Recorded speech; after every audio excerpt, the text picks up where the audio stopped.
ब्रह्म सूत्र प्रस्तुतकर्ता स्वयं Prakash Sharma. Video 17A। ब्रह्म सूत्र की इस प्रस्तुति से तीसरे अध्याय का चौथा और आखिरी भाग आरंभ हो जाता है। चौथे भाग में इन विषयों पर चर्चा की जाएगी।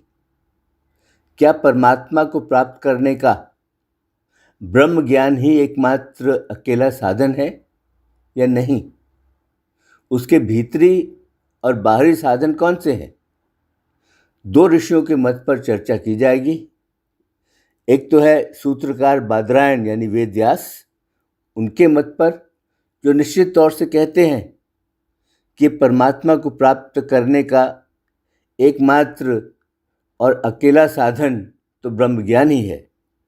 और दूसरा है ऋषि जैमिनी का मत, जो मानते हैं कि ब्रह्म ज्ञान भी कर्म का ही अंग है। चौथे भाग में कुल मिलाकर 52 श्लोक हैं। सुविधा के लिए इसे 5 वीडियोज में प्रस्तुत किया जाएगा। ब्रह्मसूत्र। ब्रह्मसूत्र के सूत्रकार बादरायण ऋषि वेद व्यास का कहना है कि पर ब्रह्म प्राप्ति रूप जो पुरुषार्थ है, उस पुरुषार्थ की सिद्धि तो केवल ब्रह्म ज्ञान से ही होती है। उस पुरुषार्थ को केवल ब्रह्म ज्ञान से प्राप्त किया जा सकता है, क्योंकि श्रुति के वचन भी यही कहते हैं। इसकी पुष्टि के लिए वे इन उपनिषदों की श्रुतियों का हवाला देते हैं। छांदोग्य उपनिषद की श्रुति में कहा है कि आत्मज्ञानी शोक और मोह से तर जाता है। यानी जिस व्यक्ति को आत्मा का ज्ञान है, वे व्यक्ति शोक और मोह से तर जाता है। मुंडक उपनिषद की श्रुति में कहा है, ज्ञानी महात्मा नाम और रूप से मुक्त हो जाता है और उनसे मुक्त हो जाने पर वह सबसे परे ब्रह्म को प्राप्त हो जाता है। तैत्तिरीय उपनिषद की श्रुति में कहा है, ब्रह्मवेता यानी ब्रह्म को जानने वाला परमात्मा को प्राप्त हो जाता है। और श्वेताश्वतर उपनिषद में कहा है, परम देव को जानकर व्यक्ति सब प्रकार के पाशों यानी सब प्रकार के बंधनों से मुक्त हो जाता है। छांदोग्य उपनिषद, मुंडक उपनिषद, तैत्तिरीय उपनिषद और श्वेताश्वतर उपनिषदों की श्रुतियों के इन वचनों से भी यही सिद्ध होता है कि परमात्मा की प्राप्ति रूप जो पुरुषार्थ है, उस पुरुषार्थ की सिद्धि तो ब्रह्म ज्ञान से ही होती है। वह पुरुषार्थ तो ब्रह्म ज्ञान से ही प्राप्त होता है। लेकिन ऊपर बताए इस सिद्धांत से जैमिनी मतभेद रखते हैं। वे मानते हैं कि जो आत्मा है, वह आत्मा कर्म को करने वाली कर्ता होती है और कर्म को करने वाली कर्ता होने के कारण उसके स्वरूप का ज्ञान करने वाली जो विद्या है, वह विद्या भी कर्म का ही अंग है। इसलिए उस विद्या को पुरुषार्थ का साधन मानना तो उसकी प्रशंसा करना है। पुरुषार्थ का साधन तो वास्तव में कर्म ही है।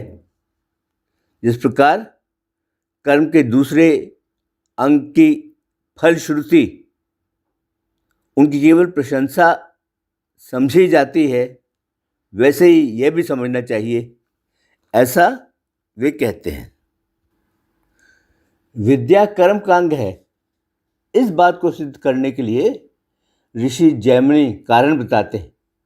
वे कहते हैं कि श्रुति में बताए श्रेष्ठ पुरुषों के आचरण को देखने से भी यही सिद्ध होता है कि विद्या कर्मों का अंग है। जैसे कि बृहदारण्यक उपनिषद में यह प्रसंग आया है कि राजा जनक ने एक बार बहुत दक्षिणा वाला यज्ञ किया था। उस यज्ञ में कुरु तथा पांचाल देश के बहुत से ब्राह्मण इकट्ठे हुए। छांदोग्य उपनिषद में वर्णन आया है कि राजा अश्वपति ने अपने पास ब्रह्म विद्या सीखने के लिए आए हुए ऋषियों से कहा, आप लोग सुने, मेरे राज्य में ना तो कोई चोर है, ना कोई कंजूस है। मेरे राज्य में ना कोई नशीली पदार्थों का सेवन करता है, ना कोई ऐसा है जो यज्ञ करता ना हो, ना कोई विद्या बिना है। यहाँ कोई व्याभिचारी पुरुष भी नहीं है। फिर यहाँ कुलटा नारी कैसे हो सकती है? हे पूज्यगण, मैं सभी यज्ञ करने वाले हैं, जितना धन मैं उन एक एक को दूंगा, उतना ही धन मैं आप सब लोगों को भी दूंगा। अब ठहरिए। छांदोग्य उपनिषद में ही ऋषि उद्दालक भी यज्ञ का कर्म करने वाले थे। उन्होंने अपने पुत्र श्वेत केतु को ब्रह्म विद्या का उपदेश दिया था। और छांदोग्य उपनिषद में याज्ञवल्क्य भी, जो ब्रह्म को जानने वालों में सर्वश्रेष्ठ माने जाते हैं, वे गृहस्थ और कर्म करने वाले थे। इस प्रकार श्रुति में वर्णन किया गया जो श्रेष्ठ पुरुषों का आचरण है, उसे देखने से यह सिद्ध होता है कि ब्रह्म विद्या कर्म का ही अंग है और कर्म के सहित ही वह पुरुषार्थ का साधन है। ऐसा ऋषि जैमिनी कहते हैं। इसी बात को वे श्रुति के प्रमाण से भी सिद्ध करते हैं। छांदोग्य उपनिषद की श्रुति का कथन है कि जो कोई भी ओंकार रूप अक्षर के तत्व को जानता है और जो कोई भी अक्षर ओंकार के तत्व को नहीं जानता, वे दोनों ही कर्म किया करते हैं। लेकिन जो भी कर्म विद्या, श्रद्धा और योग से युक्त होकर किया जाता है, वही कर्म अधिक प्रबल होता है। इस प्रकार वे कहते हैं, श्रुति ने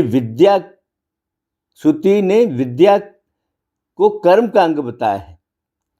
इससे भी यही सिद्ध होता है कि केवल ज्ञान ही पुरुषार्थ का कारण नहीं है। वे इसी बात को फिर से दृढ़ करने के लिए वे प्रमाण देते हैं। बृहदारण्यक उपनिषद में बताया गया है कि जब आत्मा शरीर से निकल कर जाता है, तब उसके साथ प्राण, अंतःकरण, इंद्रियां तो जाती ही हैं, उसके साथ विद्या और कर्म भी जाते हैं। इस प्रकार विद्या और कर्म दोनों के संस्कारों को साथ लेकर जीवात्मा एक शरीर से दूसरे शरीर में जाता है। ऐसा बताए जाने के कारण भी यह सिद्ध होता है कि विद्या कर्म का ही अंग है। ऐसा ऋषि जैमिनी कहते हैं। फिर वे दूसरा प्रमाण देकर भी इसी बात को सिद्ध करते हैं। आत्मज्ञान युक्त अधिकारी के लिए कर्म का विधान होने के कारण यही सिद्ध होता है। छांदोग्य उपनिषद की श्रुति में ब्रह्म विद्या की परंपरा का वर्णन करते हुए कहा है कि यह जो ब्रह्म ज्ञान है, इस ब्रह्म ज्ञान का उपदेश ब्रह्मा जी ने प्रजापति को दिया। प्रजापति ने इसे मनु को बताया और मनु ने आगे इसे प्रजा के लोगों को बताया। ब्रह्मचारी नियम अनुसार गुरु की सेवा आदि जो कर्तव्य है, उन कर्तव्यों का वह अच्छी तरह अनुष्ठान करे और अच्छी तरह अनुष्ठान करते हुए वे वेद का अध्ययन पूर्ण करे। फिर आचार्य कुल से पूरे संस्कार लेकर स्नातक बनकर वह अपने घर लौटे और परिवार में रहता हुआ वह पवित्र स्थान में अपना अध्ययन जारी रखे।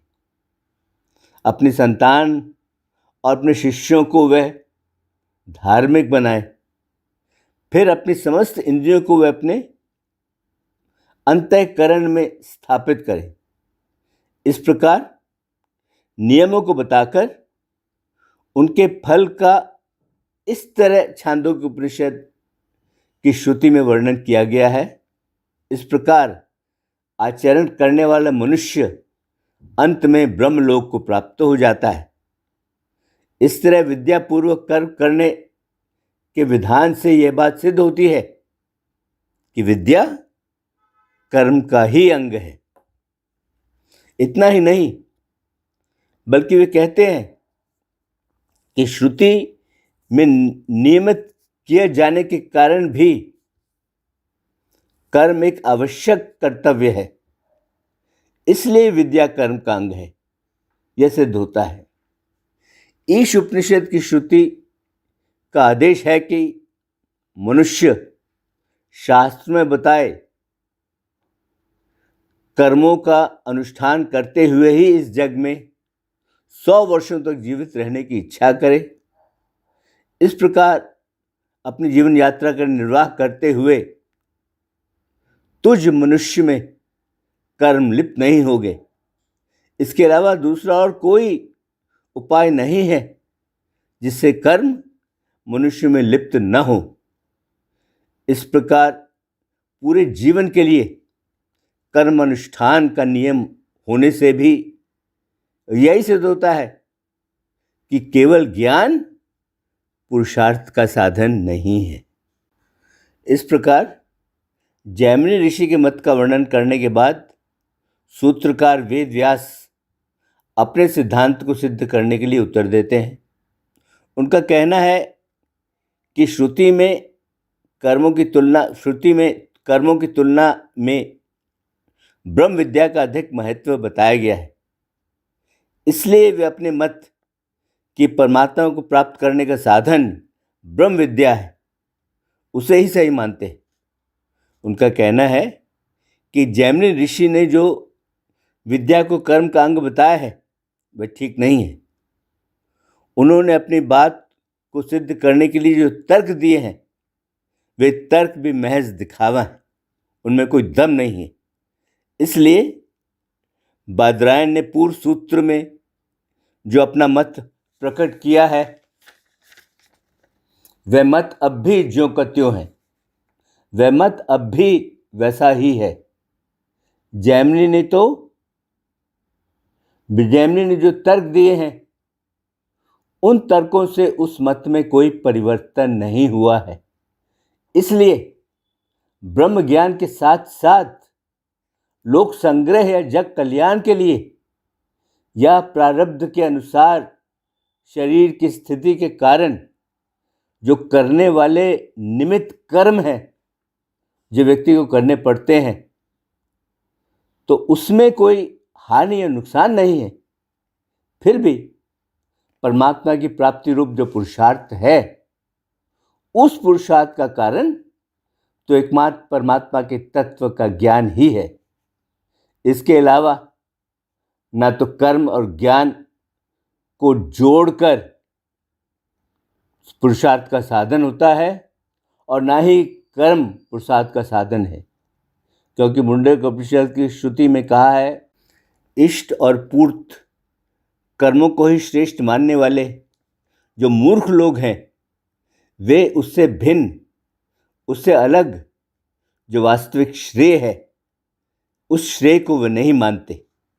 वे शुभ कर्मों के फलस्वरूप स्वर्गलोक के उच्चतम स्थान में जाकर वहाँ के भोगों का अनुभव करते हैं और उन भोगों का अनुभव करने के बाद वे मनुष्य लोक में या फिर उससे भी अत्यंत नीचे के लोक में गिरते हैं। उपनिषद में आगे कहा है, इस प्रकार कर्म से प्राप्त होने वाले फलों की परीक्षा करके, यानी यह समझकर कि यह सब कुछ तो अनित्य है, ज्ञानी ब्राह्मण को उनसे पूरी तरह विरक्त हो जाना चाहिए और उसे यह निश्चय कर लेना चाहिए कि वह अकृत यानी वह स्वतः सिद्ध परमात्मा तो कर्मों द्वारा नहीं मिल सकता। इसलिए जिज्ञासु व्यक्ति उस ब्रह्म ज्ञान को प्राप्त करने के लिए वेद को जानने वाले, ब्रह्म में निष्ठा रखने वाले गुरु के पास हाथ में संविधा लेकर जाए। फिर कहा है, इस तरह अपनी शरण में आए उस शिष्य को वह ब्रह्म ज्ञानी पुरुष ब्रह्म विद्या का उपदेश करे। यह सब बताकर श्रुति ने यहाँ ब्रह्म के स्वरूप का वर्णन किया है और ब्रह्म के ज्ञान द्वारा प्राप्त होने योग्य बताकर कहा है कि कार्य कारण रूप उस ब्रह्म को जान लेने पर मनुष्य के हृदय की उलझी हुई गांठें खुल जाती हैं। उसके सब संशय, उसके सारे शक व शुबा नष्ट हो जाते हैं और उसके समस्त कर्मों का क्षय हो जाता है। इस प्रकार श्रुति में जगह जगह कर्मों की तुलना में ब्रह्म ज्ञान का महत्व बहुत अधिक बताया है। इसलिए ब्रह्म विद्या कर्मों का अंग नहीं है। जैमिनी ऋषि ने श्रेष्ठ व्यक्तियों का आचरण देखने से भी जो विद्या को कर्म का अंग बताया है, अब उसका उत्तर दिया जाता है। जिस आचरण के बारे जैमिनी ने बताया है वह आचरण तो सामान्य है, इसलिए उससे यह बात सिद्ध नहीं होती कि विद्या कर्म का अंग है। आचरण से भी यह सिद्ध नहीं होता कि विद्या कर्म का अंग है, क्योंकि श्रुति में दोनों प्रकार का आचरण देखा जाता है।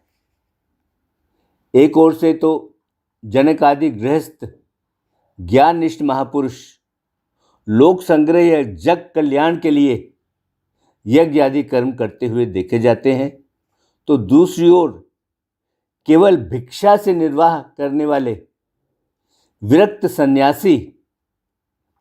सन्यासी महात्मा लोग लोक संग्रह या जग कल्याण के लिए भी समस्त कर्मों का त्याग करके ज्ञान निष्ठ होकर केवल ब्रह्म चिंतन में मग्न रहते हैं।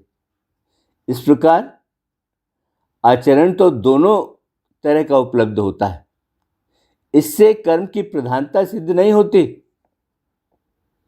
जिस व्यक्ति को वास्तव में ज्ञान प्राप्त हो गया है उसको ना तो कर्म करने में किसी प्रकार की दिलचस्पी रहती है और ना ही कर्म के त्याग करने में किसी प्रकार की दिलचस्पी रहता है। ऐसा हमें गीता का 17वां अध्याय बताता है। इसलिए प्रारब्ध तथा ईश्वर के विधान के अनुसार उनका आचरण दोनों प्रकार का ही होता है। इसके अलावा कौशिक के ब्राह्मण उपनिषद की श्रुति में यह भी कहा है, इसलिए पूर्व के विद्वानों ने यज्ञ आदि कर्मों का अनुष्ठान नहीं किया। बृहदारण्यक उपनिषद में कहा है, इस आत्मा को जानकर ही ब्राह्मण लोग पुत्र आदि की इच्छा का त्याग करके विरक्त होकर भिक्षा से निर्वाह करते हुए घूमते रहते हैं। इसी उपनिषद की श्रुति के अनुसार याज्ञवल्क्य ने भी दूसरों में वैराग्य की भावना उत्पन्न करने के लिए अंत में संन्यास ग्रहण करने के लिए कहा है। इस प्रकार श्रुतियों में कर्म और त्याग के आचरण का भी जगह जगह वर्णन किया जाता है। इसलिए यही सिद्ध होता है कि परम पुरुषार्थ का कारण तो केवल ब्रह्म ज्ञान ही है और वह ब्रह्म ज्ञान कर्म का अंग नहीं है।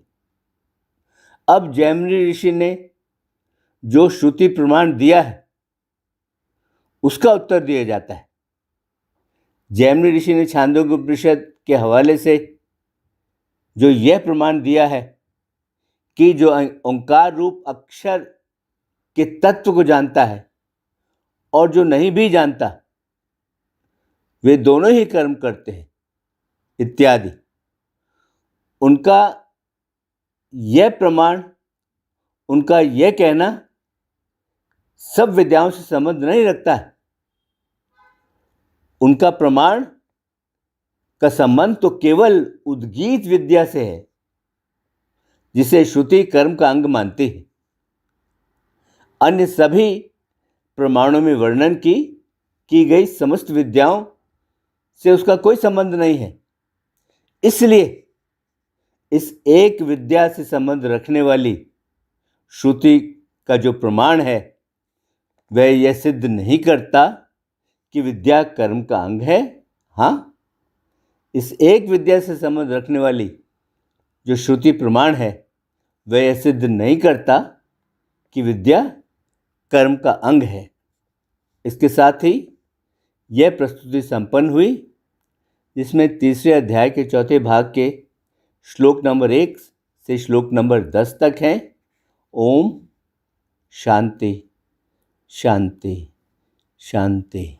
ओम।